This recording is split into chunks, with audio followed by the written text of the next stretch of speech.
Talent hunt নিয়ে পরিকল্পনা, দীর্ঘমেয়াদী পরিকল্পনা আমাদের আছে। আমরা এটা দ্বিতীয় ধাপ শেষ করলাম। 10ই মেতে প্রথম ধাপ শুরু করেছি। 15টা ভেন্যুতে আমরা ট্যালেন্ট হান্ট করেছি, 64টা ডিস্ট্রিক্ট এবং 8টা ডিভিশনকে নিয়ে। সেখান থেকে আমরা 630 জন সাঁতারু বের করে এনেছি। 630 জনকে আবার এখানে আমরা 2 সপ্তাহের জন্য প্রতিটা গ্রুপে 100 জন করে দিয়ে প্র্যাকটিস করিয়েছি এবং এখানে আমাদের ক্যাম্পাসে রেখে তাদের থাকা খাওয়া সব কিছু নিয়ে আমরা আমাদের কোচদের মাধ্যমে তাদেরকে ট্যালেন্ট করার চেষ্টা করেছি। তো ইতিমধ্যে আমরা সেই পর্বটি শেষ করেছি। আজকে সেই পর্বের সমাপনী অধ্যায় ছিল। তো আমাদের এরপরে টার্গেট হলো, যেটা আমাদের আগেই পরিকল্পনা করা, সেটা হলো যে আমরা এদেরকে নিয়ে সামনে 2 বছর ট্যালেন্ট হান্ট করব। আমাদের এই পুলে থাকবে তারা এবং এই ক্যাম্পাসে থেকে তাদের স্কুল, ইতিমধ্যে আপনারা শুনেছেন নৌবাহিনীর প্রধান বলেছেন যে নৌবাহিনীর স্কুলে তাদেরকে ভর্তি করিয়ে দেবেন, যেই ক্লাসে ভর্তি হওয়ার দরকার সেই ক্লাসেই উনি অর্ডার করেছেন অলরেডি।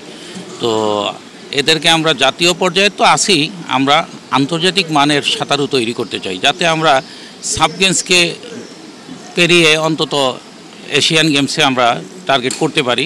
সেরকম চিন্তা ভাবনা এবং সেই রকম অবস্থা নিয়েই আমরা তাদেরকে পানিতে নামাচ্ছি।